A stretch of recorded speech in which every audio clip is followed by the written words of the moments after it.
الحمد لله وكفى وسلام على عباده الذين اصطفى أما بعد فأعوذ بالله من الشيطان الرجيم بسم الله الرحمن الرحيم ومن يعمل مثقال ذرة خيرا يره ومن يعمل مثقال ذرة شرا يره آمنت بالله صدقت يا رب العالمين آج ہم حضرت امام جعفر صادق رضی اللہ تعالیٰ عنہ کی سیرت بیان کرنے جا رہے ہیں۔ درایت آفتاب، سراج الاصفیاء، عمدۃ الابرار، قدوۃ الاخیار، سید الاذکیاء، سیف اللہ ناطق بالحق، امام الفقراء، امام الاثر، صاحب فضل و احسان حضرت امام جعفر صادق رضی اللہ تعالیٰ عنہ کی فضیلت و مرتبہ اور آپ کا فضل و کرم، جود و سخاوت محتاج بیان نہیں ہے۔ آپ عظیم گھرانے کے عظیم شخصیت ہیں۔ آپ کی علمی کمالات کا اعتراف ہر ایک نے کیا ہے۔ ولادت باسعادت، آپ کی ولادت باسعادت 12 ربیع الاول 83 ہجری میں دوشنبہ کے دن مدینہ منورہ میں ہوئی۔ ایک دوسری روایت کے مطابق آپ 17 ربیع الاول 80 ہجری میں بروز پیر کے دن پیدا ہوئے۔ والد ماجد حضرت امام محمد باقر بن علی بن حسین بن علی المرتضی رضی اللہ تعالی عنہم ہیں۔ امام جعفر صادق رضی اللہ تعالیٰ عنہ سے چھٹے امام ہیں۔ آپ کی والدہ ماجدہ کا نام ام فروح بنت قاسم بن محمد بن حضرت ابو بکر صدیق رضی اللہ تعالیٰ عنہم ہے۔ امام جعفر صادق رضی اللہ تعالیٰ عنہ کی ولادت پاک پر آپ کی والد ماجد امام محمد باقر رضی اللہ تعالیٰ عنہ بہت خوش ہوئے تھے، اور آپ نے ایک مرتبہ یہ ارشاد بھی فرمایا کہ میرا یہ صاحبزادہ ان چند مخصوص افراد میں سے جن کے وجود مسعود سے اللہ تعالیٰ نے بندوں پر احسان فرمایا ہے، اور میرے بعد یہی میرا جانشین ہوگا۔ حضرت امام جعفر صادق رضی اللہ تعالیٰ عنہ کا اسم مبارک جعفر، لقب صادق، صابر، فاضل اور طاہر ہے۔ آپ کی کنیت ابو عبداللہ اور ابو اسماعیل ہے۔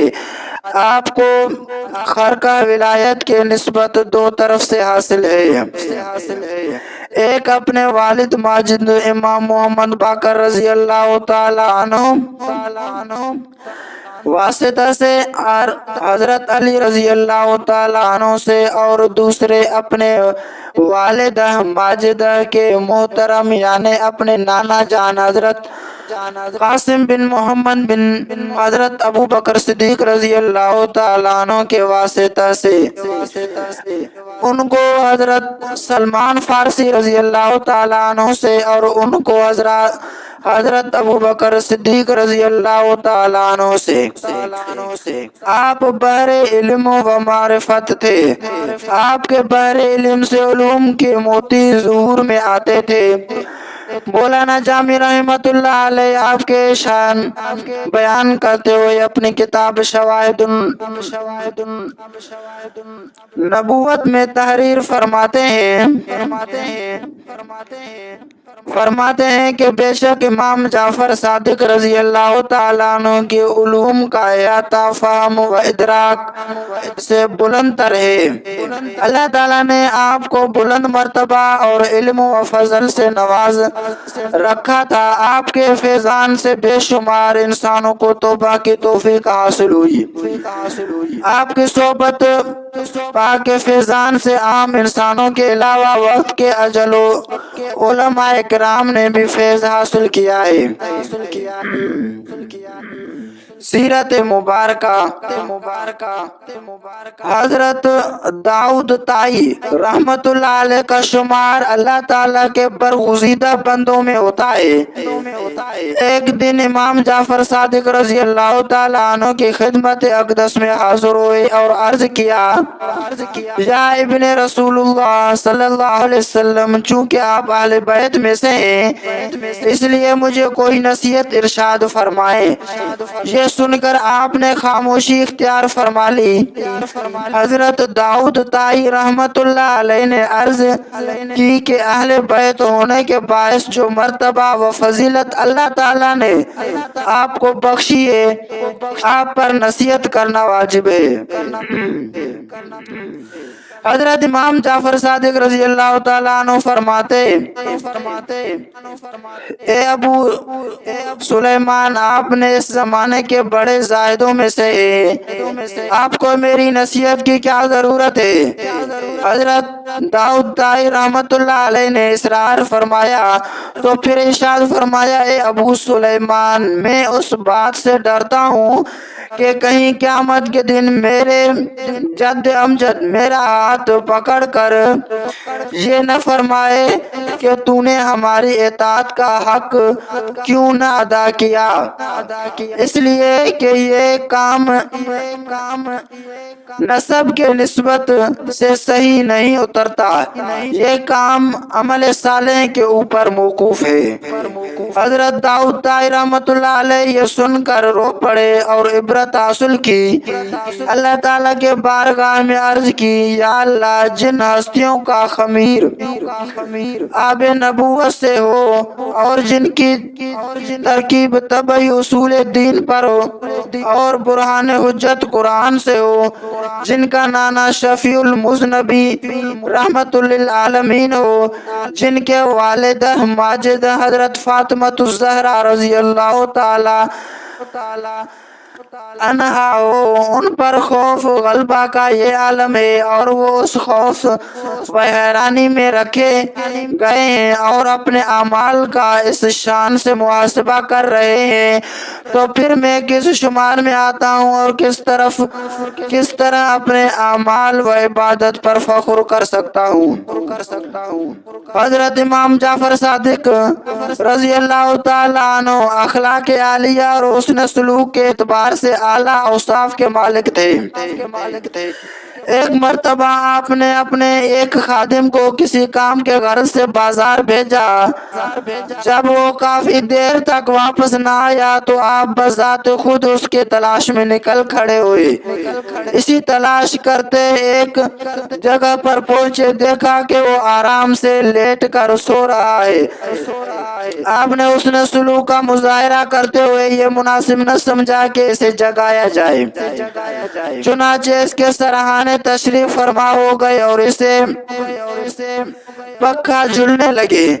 جب وہ خادم خود ہی نیند سے بیدار ہوا اور امام صاحب رضی اللہ تعالیٰ عنہ کو اپنے پاس بیٹھے ہوئے دیکھا تو اس سے کوئی جواب نہ بن پڑا۔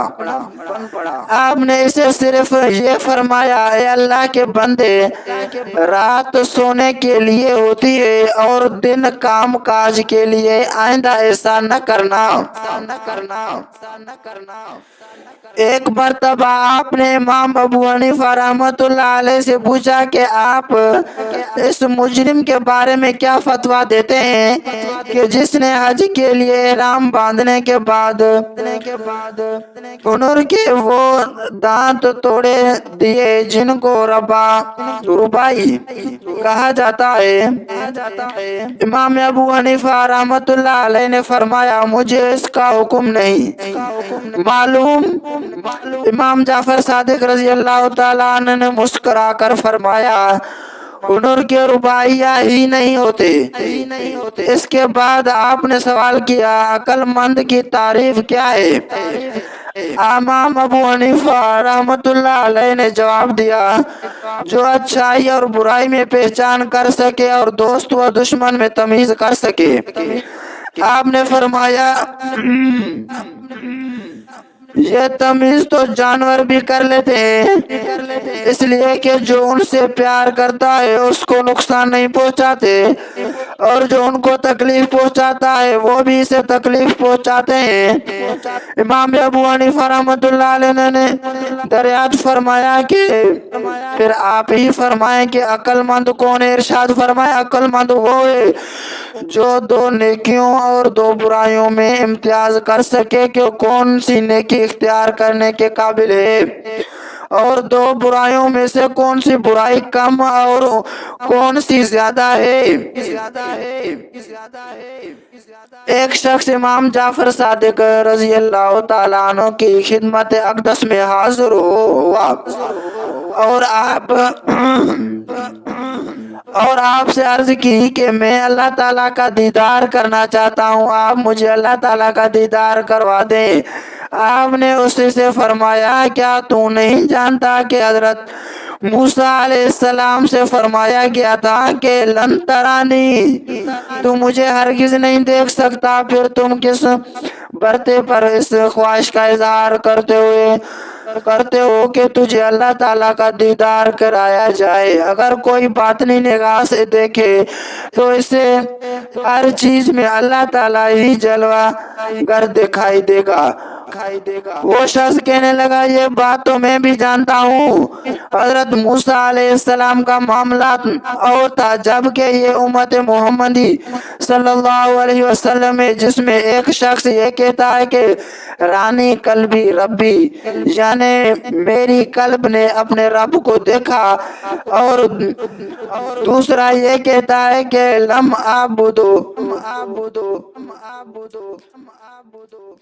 وبالم اراہو، یعنی میں ایسے پروردگار کی عبادت نہیں کرتا جو مجھے دکھائی نہیں دیتا۔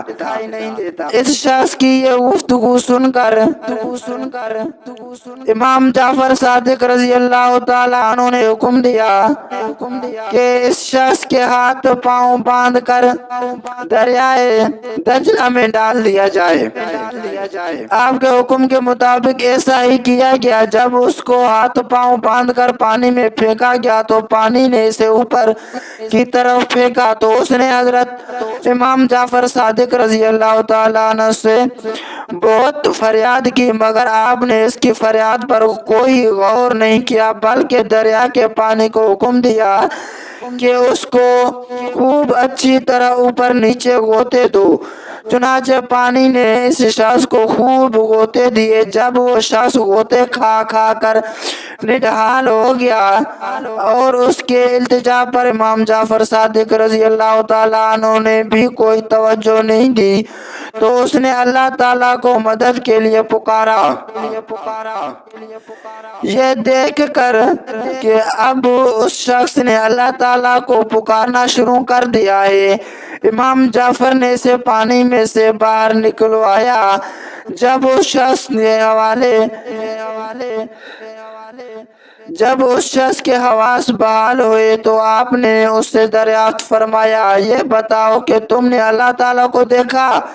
کہنے لگا جب تک میں دوسروں سے مدد مانگتا رہا اس وقت تک تو میرے سامنے حجاب سا حائل تھا، مگر جب میں نے سچی دل سے اللہ تعالیٰ کو مدد کے لیے پکارا تو میری قلب میں کچھ ایسی روشنی سی پیدا ہوئی جسی سے میرے سارے بے چینی اور بے قراری ختم ہو گئی، جیسا کہ اللہ تعالیٰ کا قول ہے کہ کون ہے جو حاجت مند کی پکار پر اس کا جواب دے۔ حضرت امام جعفر صادق رضی اللہ تعالیٰ عنہ نے اس سے فرمایا اے اللہ کے بندے، تو نے جب تک اللہ تعالیٰ کو نہ پکارا اس وقت تک تو جھوٹا تھا، مگر اب تو تمہارا قلب نور ایمان سے منور ہو چکا ہے، اس لیے اب اس کی حفاظت کرنا۔ حضرت امام جعفر صادق رضی اللہ تعالیٰ عنہ کا شمار اللہ تعالیٰ کے عارف و کامل بندوں میں ہوتا ہے۔ آپ ہمت وقت اپنے نفس پر نگاہ رکھا کرتے تھے اور اللہ تعالیٰ کے حضور استغفار فرمایا کرتے تھے۔ ایک مرتبہ کا ذکر ہے کہ آپ اپنے عقیدت مندوں میں تشریف فرما تھے۔ آپ نے سب سے فرمایا آؤ ہم تم آپس میں بیعت کریں اور اس بات کا عہد کریں کہ قیامت کے دن جس کو بھی اللہ تعالیٰ کی رستگاری عطا فرمائے گا وہ سب کی شفاعت کرے گا۔ سب نے عرض کی اے ابن رسول صلی اللہ علیہ وسلم، اس عہد کی تو اسے ضرورت ہوتی ہے جو شفاعت کا محتاج ہو، ہماری شفاعت کی آپ کو کیا پرواہ ہے؟ آپ کے جد اعلیٰ شفیع المذنبین اور شفیع مرجمان خلائق ہے۔ حضرت امام جعفر صادق رضی اللہ تعالیٰ عنہ فرمایا میں اپنے اعمال پر شرماتا ہوں اور اپنے نفس کے عیوب پر نگاہ کر کے ڈرتا ہوں کہ قیامت کے دن اپنے جد امجد حضور نبی کریم صلی اللہ علیہ وسلم کے حضور کس طرح شکل دکھاؤں گا۔